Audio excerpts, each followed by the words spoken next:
All right, we are back again week after week. The fights keep coming. UFC Fight Night. We have Merab.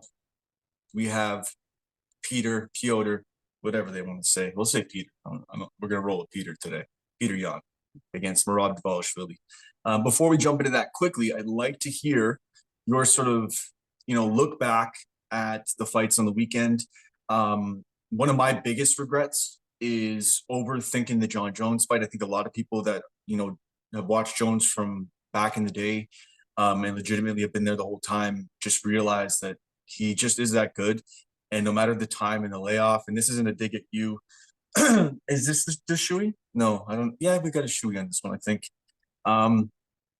But regardless, I mean, Jones just minus 155. I think that was sort of the way you had to look at it. It was just like, when is the next time you're ever going to get that price tag on him?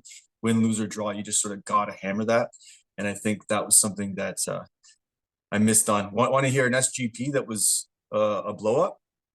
Jon Jones by submission. 20 strikes landed in the first round. So close yet so far away. Yeah, I mean, that slip under that strike was just beautiful, like just timed perfectly, and he gets in on him, and that was it. It was a wrap. I didn't think he was going to be able to get back up again after that. So, but what was your takeaway in this one? Obviously, you can talk about the co-main, which is an absolute crazy one. Talk about Shevchenko Grasso. Yeah, well, first to touch on the Jones fight quickly, I actually think this is bad from a capping perspective because the same thing, like people are like, oh, now he's coming out as a 4-1 favorite against Stipe, and it's like, yeah, the line's justified, but like in the same respect, like, did we really answer any of the questions we had going into the Jones fight? We don't know what his cardio looks like if the fight gets extended. We don't know what it looks like if he has to push a pace. We don't know if the size is going to be a difference. He never got hit in the fight. We don't know if he's going to be able to have the durability to take a heavyweight punch. So, like, for me, as an old, diehard Jones fan, I'm like, oh, yeah, like, this is good to see. But as somebody who has to break down that Stipe fight, I'm already looking at it going, like, how do I say 4-1 odds on this? Because I still have the same questions. I don't know if I see it as 4-1 odds with the heavyweight goat in the mix, but I mean, I think maybe 3 or 2.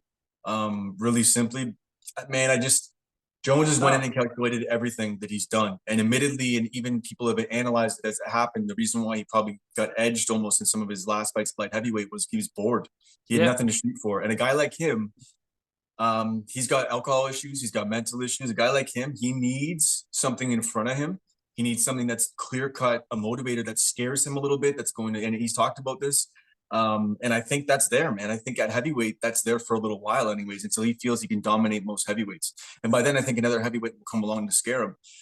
One touch and you're out at heavyweight, and that's a very, very real risk. And he can't afford to play games there. So I just think with Greg Jackson still in his corner, I didn't know how much in his corner he was. The game planning, everything else, Jones is a problem. But we will leave that one where it is. And I don't want to actually dig too much into the past fights. I just got to say, Alexa Grasso, someone we backed, absolute, I can say sweetheart, but then also with grappling, just a monster now. Her grappling's come along leaps and bounds. And then on top of that, too, the striking, we know what her boxing does. What's your thoughts on that one quick? And then we'll jump into the fight coming up. Stop throwing spinning shit at high level is all I can think about this one, man. And as for somebody, and as probably most people who had their tickets ending with Shevchenko and didn't take the opportunity to hedge, I could have had a really good night. But all my tickets ended with Shevchenko just because it was the easiest way out. I didn't want to touch the main event. And then, you get to that minus 750 favorite who's just dominated divisions. You're like, I don't even need to hedge this one. And I'm sure I'm speaking for tons of other people out there where that was a colossal mistake. Yeah, I had 2 moments. I remember I was cooking dinner and I remember thinking about this. And it's usually, I think everybody who looks at fights and looks at angles and everything else, you have these like right before the fight, you're like, what about this angle? What about that angle? Is that one to look at? And the 2 that like ran in my head was, some people were sharp on it was, and Paul, shout out to Paul Shag, was Cody Garbrandt by decision. And I was like, is there value if he goes to the wrestling because he's desperate, doesn't want to lose, new perspective, maybe more of a clear head? And he did it, right? He outclassed on the feet at least enough. It wasn't a beautiful, amazing win, but he did what he needed to do. And in retrospect, the skill level showed through, and that was actually a pretty sharp spot. But everybody was scared of obviously the knockout. And then the other spot was obviously the Grasso submission, or not the submission, but the Grasso underdog. And I think you asked that question every time with Shevchenko. And the reason why it ran in my head again was Shevchenko, is her value gone down? She's not minus 1100 anymore. Is that because Grasso's that good? Or is it because of what happened in her last fight? And either way, fuck, could it happen this time? And that rang in my head, man. I was like, but no trigger pulling. The Grasso was more tinfoil hat play, and then it played out. Shevchenko was a beast until she wasn't. Spinning back take. What a dirty choke that was. But we will move on. Let's jump into UFC Fight Night. Merab Dvalishvili against Petr Yan. This is an interesting battle in the case that obviously I think that Yan definitely poses that higher level of competition. But then also, Merab's sort of been getting ready for Yan for almost 3 years. If you think about it, he's been in camps for Yan for almost 3 years. So he's had sort of Yan on his mind for a while. It's sort of an interesting angle on it. But man, this line's a little wide, and I'm gonna basically we'll break it down. I'm gonna let you take the lead on it. But first, if you look at you can get Yan at BWin minus 225 best bet stamp bet. If you want to look at Dvalishvili as the dog, you can get him plus 215 right now at DraftKings best bet stamp bet. I'm gonna let you take this one away. Is the wrestling going to be enough? Is Yan going to prove better than Aldo? What do we got here? Take it away. Honestly, I think the line's relatively justified at this point. Any wider, I would say that it's wide, but I think you can argue that even Yan could potentially be the better grappler in this spot. Because you look at Merab. Merab went 0 of like 19 takedowns against Aldo and landed a single takedown on record in that fight. Held him up against the cage. And Aldo's kind of one of these guys who will give up that position and try and get away from it. Yan isn't like that. Yan's super aggressive, and he's going to make him pay for every single chance that he misses. If you look at the Marlon fight, Marlon's been known to obviously one-rounder bust, but he is a guy that has a relatively decent grappling background too, has a couple submissions on his record, and somebody who's able to utilize it. And, whenever he was able to nullify some of it and start letting loose, he had Merab in a world of trouble. And the only reason why Merab won that fight was because, one, the ref wanted him to die, and two, he was able to, make it to that second round. So I think Petr Yan wins this all day, man. Like, I think that, you go back to Sean O'Malley fight. Like, arguably, I had a Sean O'Malley ticket, but as for some other fights we'll talk on this one, I don't think I won that. Like, I don't see anybody really sided with them. Obviously, the Aljo fight, the second time around wasn't as close, but it was still a competitive fight. Like, and with Merab, like, it's hard to bet on these one-dimensional guys who really don't have another aspect to their game, especially whenever you get to this higher level of it. Because Petr Yan is just completely well-rounded. And if the longer this fight stays standing, even if it's for a couple of minutes, it's going to be detrimental to Merab's chances of winning. And the fact that it's 5 rounds. We've seen cardio issues with Merab. Even in the Aldo fight, he started to slow down. So, it's not like he's going to finish Petr Yan. So you're trusting this guy to be able to do this for 25 minutes whenever he's at questionable cardio doing it for 15. So I'm Petr Yan, man. I'm Petr Yan all day on this one. Yeah, me as well. And I in talking with Josh Hill, he was talking about the same thing you were saying about even in the Moraes fight. Arguably, the different referee that's in there, that fight's over. So with Yan, he's just so crafty with his little trips. I think he's going to be able to confuse Merab quite a bit. I think Merab is going to get some takedowns or maybe even some dominant control up against the cage. But you are 100% correct in your breakdown of Yan's just so aggressive. So he's going to throw elbows. He's going to make you pay on every movement that you do. And if, Merab doesn't get him out of there, how much can you make, work for the takedowns and everything else? Well, Yan's making you pay. And how does that work for you? So it's definitely interesting. The line is pretty wide, and people are looking at taking the dog shot. And this isn't a dog I want to touch right now, but I have an interesting tinfoil play right out of the fucking gate. Point deduction that you can throw into the mix that have been happening more frequently. or at least it seems so anyways, and I'm going to go with that. But there has been some referees that have been breaking that down. Literally, you see the point deduction coming, the warning comes. It's very systematic. Jan has been known in past, and I know it not necessarily his past couple fights, to be a little bit dirtier at times. Some people can call it dirty. I don't think so, man. The man does what he needs to do at times. I mean, I don't like the idea of any eye gouges or anything along those lines, but he's going to throw knees up the middle, and sometimes they go a little bit too low. I'm not saying that's okay, but he's just aggressive, right? And this is something that could play out where we get a point deduction. If you look at the DraftKings right now, plus 2,000. It's a tinfoil hat play. It's something you don't expect is going to likely win. But if it happens, you're going to be sitting there not even caring how the fight ends, because you're going to be like, boom, even if you threw a coffee out, throw some Tim Hortons on. How much your Tim Hortons cost in the morning? There you go. I made this Canadian as fuck for the podcast. So that's the tinfoil hat play, and I'm going to throw that out there because it's a fun play. It's not expected to necessarily win, but if you look at the amount of situations Jan has had fights and how this could be sort of an ugly, sort of grueling, grappling, weird angles, shots, and some knees up the middle, something could happen in this fight. So I'm going to go with it. I'm going to go with that as a deduction. At the same time, I'm with Jan, but I don't know if you could really, even to get same game parlay this, it's really hard, man, with takedowns, depending on how this plays out, multiple things. So you just got to leave it alone that way. So it's pretty much a stay off, but the pick is Jan. Next fight on the card, we have Alexander Volkov coming in at 35-10-0 against Alexander Romanov, 16-1-0. Right now, the best bet stamp bets Volkov can be had favored minus 115 if you win. Romanov could be had for plus 135 at North Star. Now, if you told me a year ago that I could get Romanov at plus 135 in any fight, even if it was high level, I'd be like, fuck, all right. But he showed us some things in that last fight, didn't he? We were on the spot against Tybura. Tybura is game enough and been able to scramble and take it down, and has had way better stand-up and durability and well-rounded, and it was a step-up competition.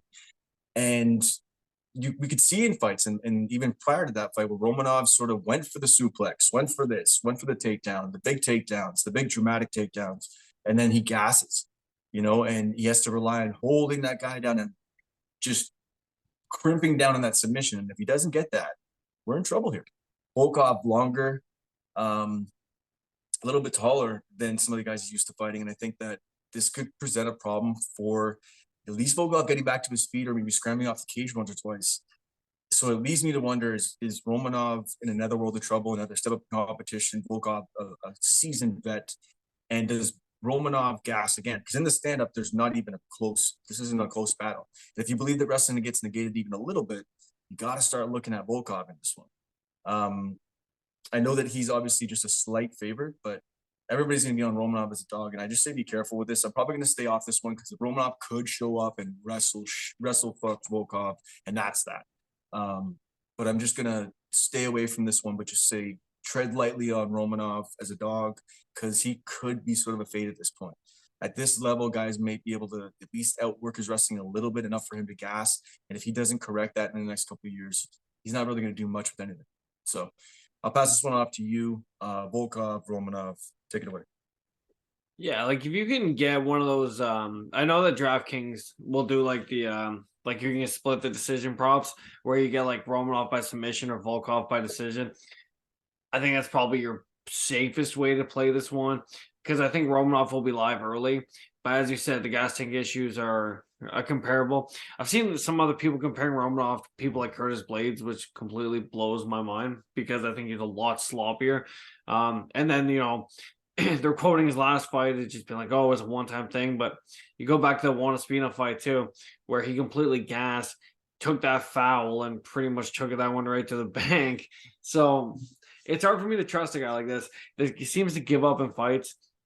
The line has switched a little bit, like at least on the book that I use, Volkov right now is plus 110. So it's kind of going the other direction now, and I think it'll probably trend up that way as the week progresses. But I like Volkov in the spot. I just think that the guy's faced a higher level of competition. He's always been in the top tier. And, Tom Aspinall, got him down, got that quick submission, but I think he's probably learned a little bit from that fight, and I don't think we'll see him make the same mistakes in this one. He's got a heavy body kick, and I swear that's going to be the difference in this fight. It's going to take the wind out of his sails, and whenever he starts putting together his combinations, it's crisp. So if you play Romanov, I think first round sub is probably the most You're right, man. I likely. think even those teeps up the middle. I mean, we may not want to overthink this one. I think the level of competition is not even close. Mhm. And after what we saw in the last fight, I think that Volkov, just it's the momentum thing with Tybura where he is right now, and but I think Volkov is a bigger step up competition than Tybura. So for me, yeah, I mean, I don't know if I want to make it a podcast play because I'm sort of just staying off of it. It may be a live bet though, depending on how it is, because Romanov may ragdoll him for the first round, and I'm telling you, if it goes to the second round, in between rounds, hammer Volkov, hammer it. 100% hammer it. There's no way the cardio got better in this short amount of time, and Volkov's enough of a bet; he'll be able to work him. So those front teams up the middle, touch the body. I like that. I think this could shape up to be a spot by the end of the week. Let's see how Romanov looks on the scales. Next fight on the card, speaking of the scales, all the way almost to the main event, Nikita Krylov comes in sick, food poisoning, and the main event's canceled, and now is the third fight on this card weeks later. So we have Nikita Krylov coming in at 29, 9-0, coming up against Ryan Spann, 21, 7-0. And best bet for Krylov right now, he's still favored, minus 170 at DK, and Spann plus 145 right now at DraftKings Sportsbook. So I'm going to let you take this one away again. What's your thoughts on this one? I got my take on this. I think there's not enough of a hard side on this for me to really make a hammer any play on this. I do maybe like a Spann by submission. I could see it happening, but I'm going to probably stay off this one, but we'll break it down. You take it away.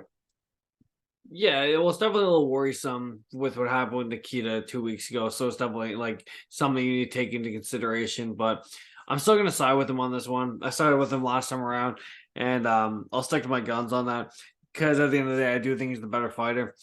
I think with Ryan Spann, I don't think you can put that much credit into the Dominic Reyes wins. I think at the end of the day, that just kind of told us that that's going to happen to Reyes at this point in his career. And I don't trust Spann because he's a sloppy fighter. He's got real bad fight IQ. And he just overall, man, like the way he wings punches, like he's got a lot of finishes, but he bullies his way into the finishes where Nikita arguably has terrible fight IQ as well, which makes this a stay off for me. But I think he'll be able to just control the wrestling. Most of the time, you do see him act as a position guy where he's able to, not necessarily put himself in harm's way, despite that Paul Craig fight. If you look at this fight with Volkan, the guy took a hell of a lot of punches in that fight. Was still able to stay in there. So I'm gonna stick with Nikita on this one. I think he probably weathers the early storm and then gets Ryan Spann out of there late or rides out a decision because it is 3 rounds now. Yeah, I mean that's definitely going to help for sure, and we'll lean more into his favor. But at the same time, with Spann, I just think if he touches that chin once or twice, it's a scary problem. Obviously, yeah, I mean Nikita Krylov coming in, he's a lot more well-rounded. Next fight on the card, we have Ricardo Ramos coming in against Austin Lingo. Ricardo Ramos 16-4-0 against Austin Lingo 9-1-0. And Lingo, I didn't realize he hasn't been back in a little while. It's coming to like 2 years. The summer of 21 was last time fought. So Yeah. with this one, you can get Ramos is pretty heavily favored. I see why. The guy's just violence. Minus 275 at BWin and Lingo plus 300 at Pinnacle. There's a couple of questions in this one, which is going to likely lead to. I might just go with Ramos just because of the momentum and how much violence is there. But with Lingo being out for so long, I know that he had 2 bouts canceled. One was due to injury. The other one, I'm not sure, might have been weight cut, or I don't know what that was. You may be able to check that. That was the last fight. So he hasn't fought in almost 2 years. And for me, his stand-up was decent. His pressure's there, but he's there to be hit. And I just think that Ramos, if he were to mix in, be able to mix in with the wrestling. The wrestling's a big thing as well too for him. So he's going to be able to be scary enough on the feet, be able to attack dynamically. As Lingo's moving forward, he's going to be able to, exit out right side left or stage side right and be able to do what he needs to do to land on counters.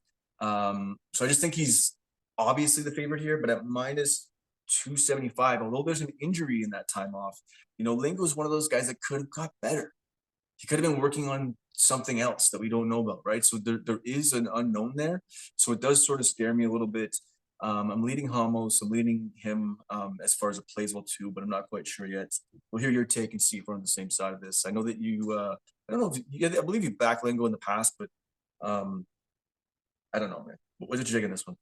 Yeah, this one's a little bit tougher to call, as you said. Like the long layoff is definitely a cause for concern, and then like Ramos is really good with his last fight that, yeah, I believe I was on the other side in the other one against Chavez, and that spinning back elbow was just obscene. Um, yeah, like this is a tough one, man. I think the line's a little bit wide. I definitely side with Ramos in this one because, as I said, the momentum that he has going right now, but to me, it's once again, it's one of these fights that's a stay off because we need to learn to see where Lingo is at this point. I've seen a couple other sharp bettors take him as well, saying the same thing. Like this line is just way too wide. So, I could see uh, Ramos at like maybe a -200. yeah, The problem with this fight is you could see that Ramos goes in for a couple of attacks, something that would normally finish most guys, but doesn't finish Lingo. And then Lingo keeps marching forward. And that's what he's done in his past fights and shown us at this level. So if that happens, then you go to maybe 3 rounds, goes to a decision, and then you get like a split decision Lingo. yeah, You know, I can see that happening, and you are right. You're right down there. So I mean, I think it probably may be a stay off based on the value and where it's at. Maybe a prop play if you want to take a look. I might dig into a little bit more, but that's maybe could be the only look on it. I thought maybe even this was the fight. I thought maybe a parlaying up, and I'm definitely not going to do that now after we've hashed it out and talked about it. So next fight in the card, we have Said Nurmagomedov, a man that I faded in his last fight against Kakramanov, and I know you were on the side with me on that. Against Jonathan Martinez, who a guy who we backed in the past and didn't really fade because we wanted to. It was Cub Swanson that he was fighting, and we sort of went with the bet on that one. And both guys came out and proved us wrong in both of these fights. So now we got two guys that we didn't back in the past fighting off against each other. We got Nurmagomedov coming in at 17-2-0. Best bet can be had at B-win -200. And we have Martinez +200, 17-4-0, and he's +200 at Cool Bet. So I'm gonna let you take away with this one. I sort of had a cemented idea in this one, and I've flip flopped a little bit, man. And man, I think Martinez is really live at +200. But take it away. yeah. I mean, and it's like as we talked about in our chat stuff like this card's filled with landmines, and this is another one. I'm gonna slightly side with Martinez, but it's more of a value thing because, as you said, this fight's gonna be close. I like the over in this fight. I think this can go to the decision, and I think it's gonna be greasy. Because the thing with Martinez is his striking is slick as well, where Said is more than likely going to be landing the more spinning stuff, and with Martinez, though, he's got those dangerous calf kicks, and that could kind of put like a detrimental status into Said's game because if he's not able to do all that flashy stuff that he likes to do and bounce around on the outside, then he becomes a one-dimensional striker, and then Martinez could easily take over. So breaking down tape for this one, I thought it's a difficult one, man. Because I said, And I if he think, gets to those legs early, you're right, man. Like another thing that would be a problem is how does he get to his shots? Because that's his plan B, right? How yeah. does he get to his shots on his wrestling? Because he is a Nurmagomedov, regardless if he's known as a striker. He does have the takedowns. He does have submissions. And Um, Martinez's boxing is crisp, man. He starts working the body. He's somebody who leads with his jab, and he's somebody I said he's very fluid in his striking. He doesn't stray from the path. He doesn't like have to chase the kill. You know, he's just one of these guys that just puts it together, and when it's ready, that's whenever he attacks. So and I think we have to look at, you know, how you look like at a submission guy, he's a specialist for something, or someone's a specialist for something. I actually think we have to look at his baseball bat leg kicks to the legs as a specialist thing now. What he did to Cub Swanson last fight needs to be noted. That's not going to go away. That's going to be there. And you're right. I think, you know, if he touches Nurmagomedov's legs once or twice, I think it's going to be a huge issue. So I think we're sort of on the same side with this, which would lead me to leaning off the initial dog I was looking at, maybe looking at Martinez as our +200 dog of the week. I just think that Martinez is going to be able to use his jiu-jitsu enough because he is solid with his jiu-jitsu as well too and slick enough. Get those butterflies in, get the butterfly guard when Nurmagomedov maybe does shoot to take him down, scramble back to the feet. And when it's on the feet, honestly, man, I think that the beautiful styling of the outside work with the spinning attacks and whatever else is great. But the damage, the more of a straightforward approach with a counter attack as well too as he's marching forward. In Martinez, I just think it's live as fuck. And I just hope that everybody else just hammers Nurmagomedov just because of his name. I hope there's some ignorant betting out there as well too for that because I'm on Jonathan Martinez. I feel bad that I wasn't last fight the moment that that fight ended. So I think we'll go with Martinez as a dog. What do you think? I like it, man. Okay. You need to pause? No, we're good. Okay. Next fight on the card, we have Vitor Petroni, or Petrino, sorry. Next fight on the card, we have Vitor Petrino, 7-0-0 against Anton Turkalj, 8-1-0. Turkalj, guy I'm just not a fan of, man, and I got to be careful just wanting to fade him in this one. If you look at the line right now, Petrino coming in at -110 at DraftKings on his debut as the favorite against Turkalj, or no, sorry, actually, he's not the favorite. He's slight dog against Turkalj, -120 at B-Win. Turkalj's known initially before at fighting at this level for crazy, wild, sloppy, spinning, crazy attacks, and has shown that grappling is what he wants to do. Takedowns is where he wants to go, and that is sort of what he has to bring to the table. On the flip side, we have Vitor Petroni's Petrino's going to come in. I'm going to call him Petroni all the time. Vitor Petrino's coming in with just power, damage, and some solid striking as far as well, at least in comparison to Anton, I think. And I think that could cut through him like butter. But then the takedowns, the relentless takedowns are going to potentially be an issue. What's your take on this one? This is more of a stay off for me because it's Petrino's debut. It's a show me spot, and Anton, although I want him to be a fade, I really do. That's actually a dangerous thing. I don't want to play that game with a guy with grappling and wrestling like that because it is pretty sound, even though he can't hold people down for lengths and lengths of time at moments and does lose position. He does get guys down to the ground and he sticks to them like glue. So what's your take on this one? Petrino, Turkalj. Man, I like Petrino a lot in this spot, man. I'm with you. I don't like Turkalj at all. I'm surprised the line isn't wider, to be honest. Because even for the guy having such a grapple-heavy game, his grappling isn't that great. And I think with Vitor, sorry, like we do definitely have a lot to learn from him. As you know, he's a 7-0 guy coming in here, his UFC debut. But I think he KOs Turkalj, man. Like this guy's got 86% of his wins are coming by KO, and he just starts throwing bombs. So my only issue with this guy is that whenever you look at this the strength of schedule, he's really not faced the best of the best. Neither is Turkalj, but that's always just a big red flag to me. Like one of his wins is over a guy that's 1-17. Like it's just, he's KOing like cab drivers at this point. So it's like, does this KO power translate to the UFC? And that's what worries me about this fight. But I think ultimately it does. And I think he's able to finish Turkalj in the spot. Yeah, okay. For me, I think it's still going to be, like I said, I think I'll probably lean with you on that pick just because although grappling works, I think with what I saw, at least a little bit on tape, the guy does throw with like from hell. And if he touches Turkalj, even if it goes to the decision, it could be that damage is more of the issue rather than grappling and holding on for dear life, which could be how this plays out. Okay, next fight on the card, we have Lucas Brzeski, 8-2-1, coming in against Carl Williams, 7-1-0. Right now on his debut, we can have Carl Williams at -132 at Pinnacle, best bet stand bet. Brzeski coming in at +175, best bet stand bet at DK. I mean, we backed Brzeski pretty hard in the last one. Not pretty hard, but that was one of our looks in the last fight against Badai, sorry. And Badai, I don't know what he did in that fight. That guy, it was an awkward, weird stand-up that really did nothing. Brzeski landed way more and still loses the judge's decision. Probably one of the worst decisions, and I think maybe you made it one of the worst decisions of the year.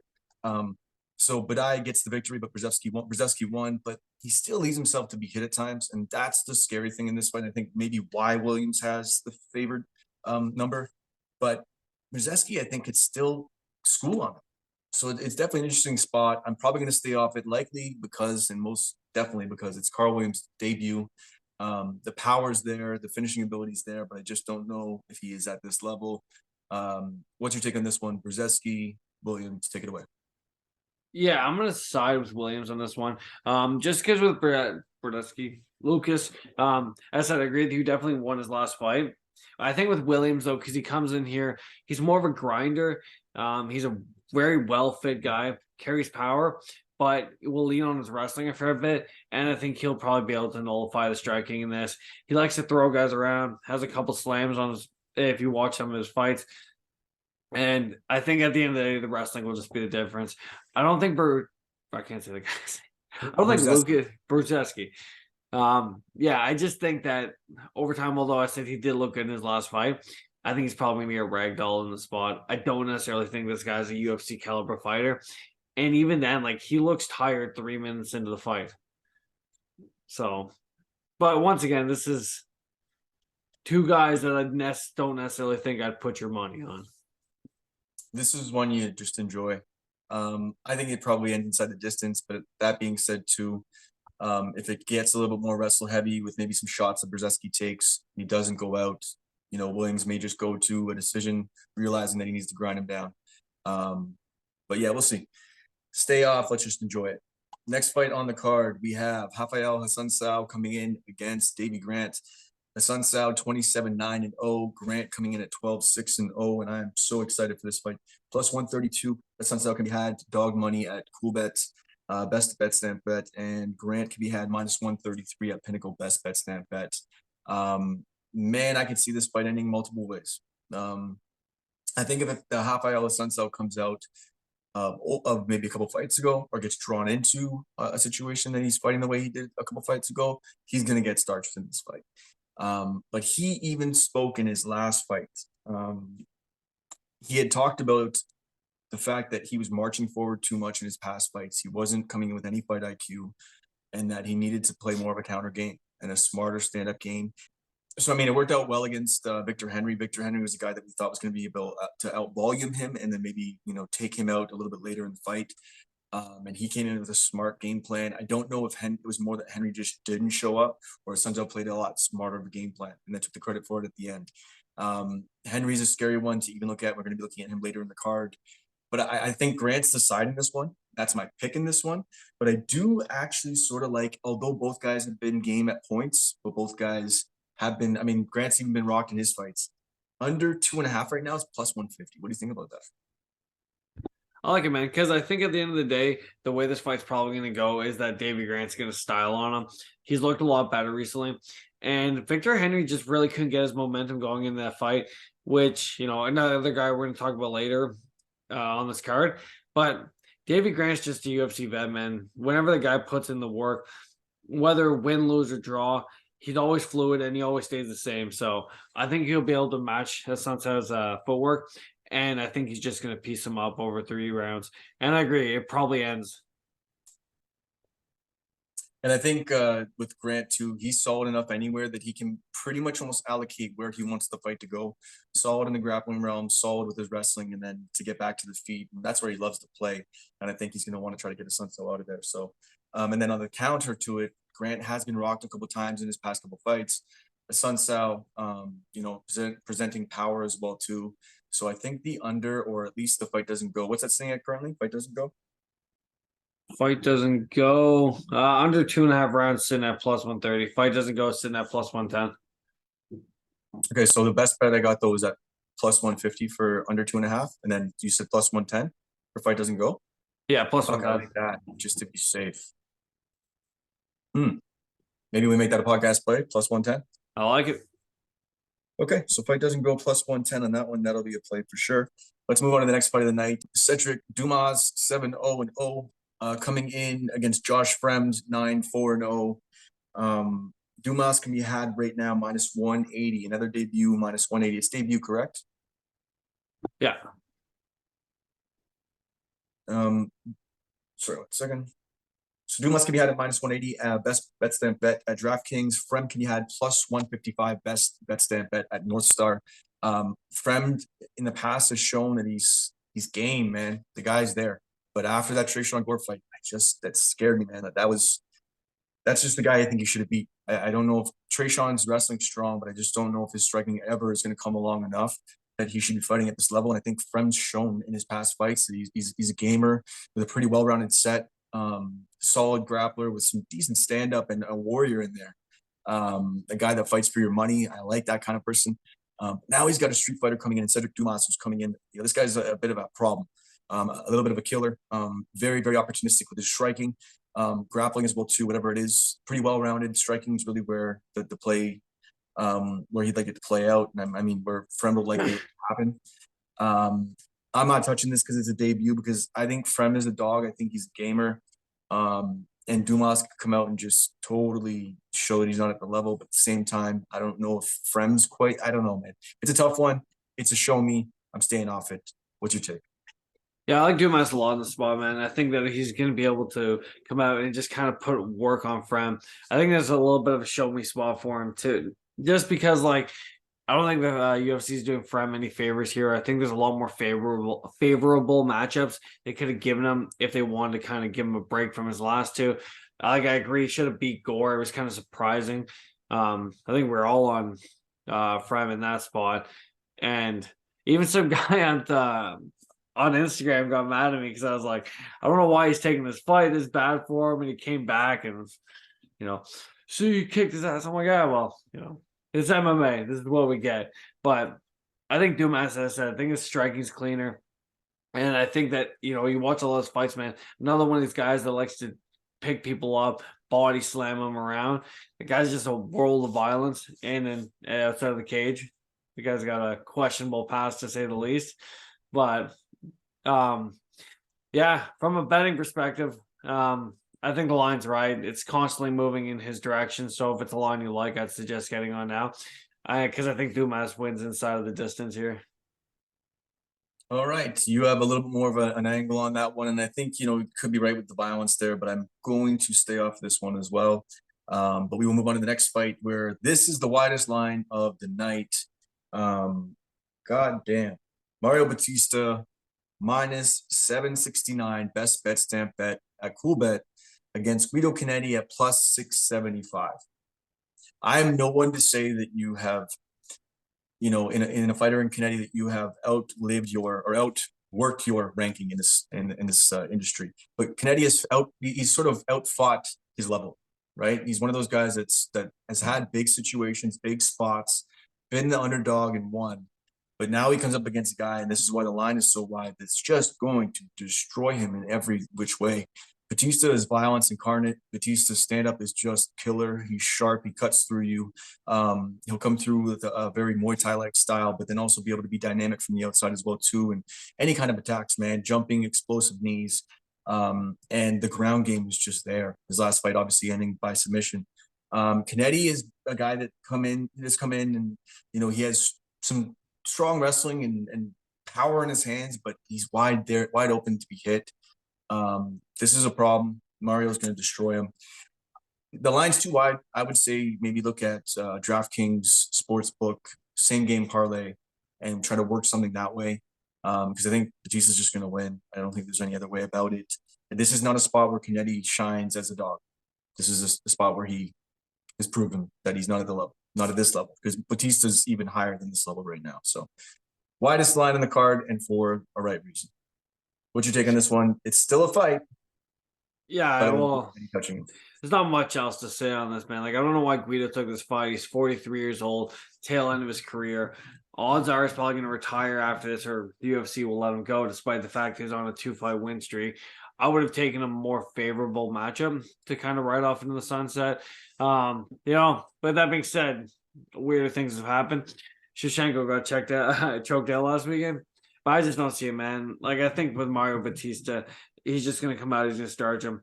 I like the under in this fight, man. I like violence. I think you get Batista inside of the distance right now. It's like plus 100. The books don't really know what to make of it. So I think there's definitely better ways to attack this one. But I think Batista What is that right now? Batista, what is it? I checked earlier this week. It was like plus 100 or something. Maybe Just double check that, because if that's a spot, that's going to be a play. Let's see. Maybe it's probably skyrocketed. It's probably starts at this point, because people are going to try to find an angle on this fight, whatever which way they can.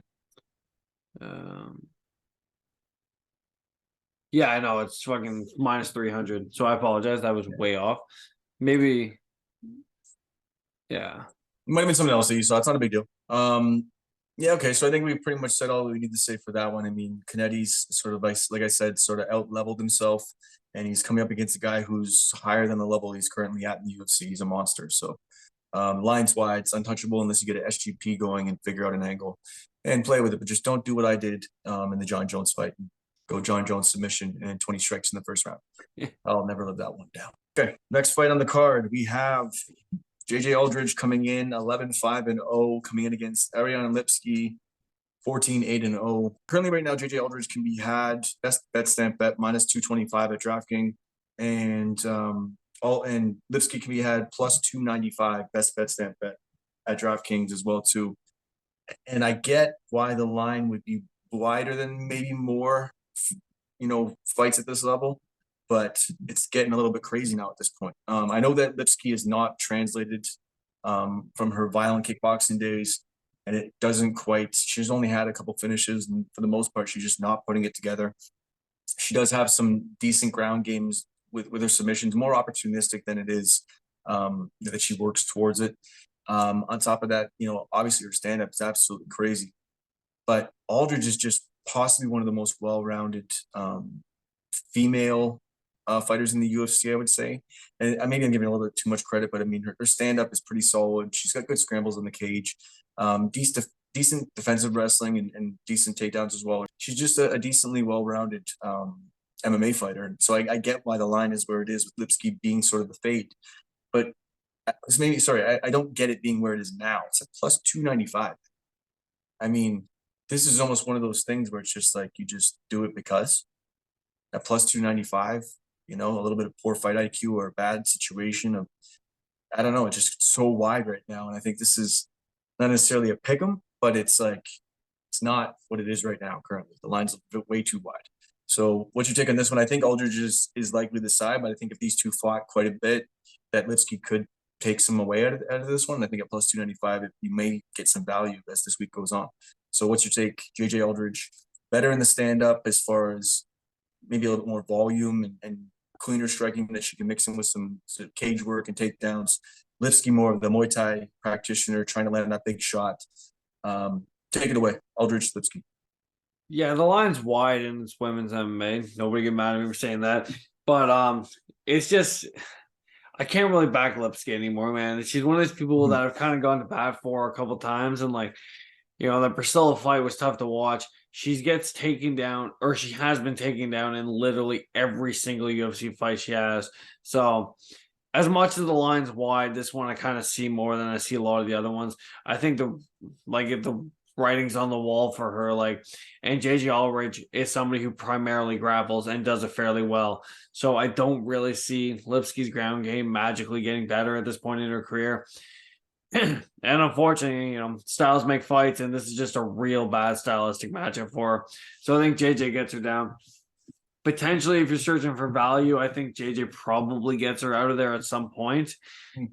But, I was leaning decision maybe. We have seen Lipsky sort of give in fights, but maybe JJ by decision. But yeah, okay. We could take a look at that. You think she maybe KO her? Or TKO her on the ground? I think so, because I said I think she's going to shoot for the legs within the first 10 seconds of this fight. I don't think this fight stays standing for very long at all. In 4 minutes with somebody who grapples the way JJ is on top of you, it's a long time to have her on, or it's a long time to have her on top of you throwing bombs. So yeah, if she's to the top position, could be night. And like I said, she is the more well-rounded MMA fighter, and the one-trick pony hasn't really been able to figure it out in Lipsky. And yeah, I think we backed her quite a bit, so maybe it's the time to just back off. But I don't know. That Aldridge decision sort of yelling at me, or maybe even an Aldridge decision, Lipsky KO. Anyway, next fight in the card: Tony Gravely, 23-8-0. Coming in against Victor Henry. Here he is. Victor Henry, 22-6-0. Right now, best bet stamp bets. Gravely is the dog, plus 125 at Coolbet. And best bet stamp bet minus 134, the favored Henry at Pinnacle. So we have a tale of two fights. We have Henry coming in on his debut and just surprises everybody with the performance of the night, really. A stand-up performance that was just amazing to watch. The volume, the diversification of his strikes, just really awesome. And then I don't know what he did in his last fight. I really don't know what that was against Sun Sao. He just didn't show up. And then we got Gravely on the other side, who's been someone people fade a lot. And I've been sort of backing this guy lately. The wrestling's there, the power's there. He's going to be, I think, one of those guys that is going to be around for a little while in the UFC. I don't think he's going to really go anywhere. He's not going to really, I don't think, climb the ranks. But I think with his set, if he continues to just slowly tool up and get better with his wrestling and his power and his dominance on the cage, a little bit more active in the striking. And I'm a Gravely backer in a lot of fights. So this is an interesting line. I mean, Henry, the problem with this being so volatile is you have the tale of two fights. You have a guy who looks so good and a guy who looked not even interested in being in the cage. So I don't know how to attack this one. I think that Gravely's actually the side of mine. Gravely's gonna be my pick, really. I think the wrestling's gonna be able to do it. I think even if Henry gets to the feet, it's not gonna be a field day on the feet with Gravely throwing big bombs. Not the same way he has in his last couple fights. Henry's been able to look a little bit more clean in the regional scene. So I think Gravely is the side. I think the wrestling is the side, but it's a volatile fight, man. So I don't know. What's your take on this one? Yeah, I sided slightly with Henry. It's one of these fights are going back and forth with. I really can't say I have a strong take on this one either way. Because as you said, like for Victor Henry to come in and do what he did to Ronnie Barcelos and then look as bad as he did against Rafael Sunsauers, you're talking night and day, and the two competitors aren't even close to being in the same realm. Like With not Tony, even what he did against Barcelos, but he confused the shit out of him. Sorry. yeah. And like with Tony Gravely, right? Another one of these guys, like, some days he shows up and he looks like a world beater, and some days he shows up like he didn't do an ounce of cardio his whole camp and gasses within the first round and a half because he blows his load wrestling. So I think if you're gonna bet this fight at all, I think you live bet it because you're gonna find out real quickly which one of them actually wants to be in there. And the line's close enough that it's not neither one of these guys I think is gonna have a big enough moment in the first round to like real swing that live odds either way. So I think you'll see who's taking over, and it's probably a good way to live bet this one. That is not a bad way to look at that one at all. Definitely a live bet could be a smart play on that one. So I think we'll hold tight and wait and see what the scales look like, and then let's see how this fight looks from there. But I am leaning Gravely, but it wasn't not going to be a podcast play. Line's a little bit tight. I think I'm just going to enjoy that fight, and hopefully it lives up to what it could live up to. It actually could be a pretty solid fight to watch. Next fight in the card, and this is one that you got to me early on. We have Tyson Nam coming in 21-12-1 against Bruno Silva 12-5-2. There's one thing that's jumping off of those numbers right now. There was no contest, or those draws. Those are draws, are they not? Yeah. Yeah, 3 draws between 2 guys. I'm just saying that just jumped out. I didn't even see that before. But Tyson Nam coming in at the dog. You can have Tyson Nam right now plus 165 dog at Sports Interaction. You could also then get Silva on the flip side minus 160 best bet stamp bet at BWin. Bruno Silva coming in pretty much a 2-year layoff, coming in as a favorite. And I sort of get why to some degree, but I also get why you're looking at Tyson Nam as a dog. I'm going to let you take this one away because you've been looking at this one a little bit early. I fully am breaking down tape on this one. I'm sort of leaning the way you're leaning. I could see these 2 guys fight 10 times and it'd be split almost down the middle, which leans to betting on the dog. But take it away. What's your breakdown on this one? Tyson Nam, Bruno Silva. Yeah, I just think the line's really wide on this one, man. Like, I think if you look at Tyson Nam, like, he's one of these guys that carries his power throughout the whole fight. And although, like, he's not the most high volume guy, Bruno's type of guy that puts himself kind of in compromising positions. He can get overly aggressive with the way he comes in, and that's just Tyson Nam's game. He likes to counter punch, and I feel like that counters can be all there all day from. I think violence is definitely the answer in this one. I think somebody's gonna get clipped regardless, but I see Tyson Nam clipping him either late in the first or early in the second, just landing a clean counter.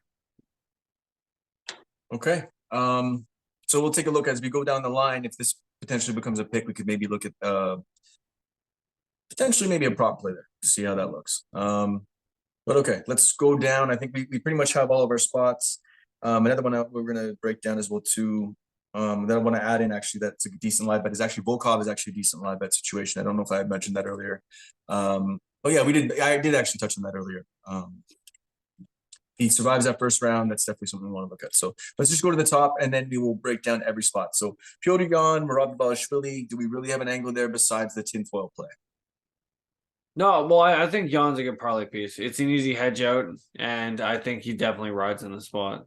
So if we build a parlay, Jan will be at the top of it. But either way, we'll look at the tinfoil prop plus 2,000 point deduction. No, it's crazy. No, it's left field. No, it's not necessarily the smart way to spend your money. But it's a coffee Tim Hortons play plus 2,000 point deduction.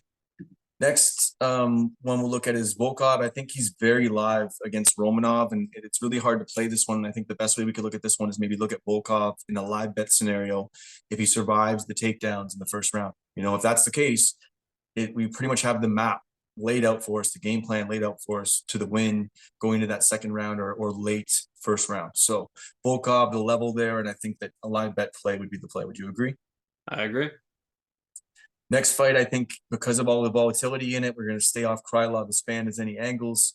Hamos, I had as a potential parlay piece. If you can, I think you've sort of talked me off that at least a little bit, us talking back and forth. But we'll take a look at maybe adding that if we need to, but maybe not. Next, we'll look at Jonathan Martinez. I think plus 200. Jonathan Martinez is officially our dog of the week. I like it. I know that you're on the Petrino side. I'm sort of leaning that way as well too, but this is a show me spot. Let's enjoy it. Same with the Williams and Brzezinski fights. Sunsao and Davey Grant fight doesn't go the distance. Right now it's plus 110. Look for the lines right now. You may be able to find a little bit better line there, but plus 110. Sunsao, Davey Grant fight doesn't go the distance. Also look at Mario Batista and the SGP. I'll put that one out later in the week. Nick and I will agree on the SGP and we'll go from there. I'm debating on putting in JJ Aldridge by decision. I want to dig into that one more and see if we can find a prop in that or an angle in that. We'll talk about that one as well too, but we'll leave that one where it is. And then finally, we end off at Tyson Nam. Do you think Tyson Nam knocks him out? I do. Second round? Or do you want to leave it just KO? Just KO. I think it's plus 300 right now. Let's take a look. Yeah, plus 290. Nam wins inside the distance. So Nam inside the distance, plus 290. We'll look at as a prop play as well too. Okay, man, I think we found some pretty sharp spots. Some pretty big landmines as far as stay off spots. Got to be careful with some of these debuting fighters.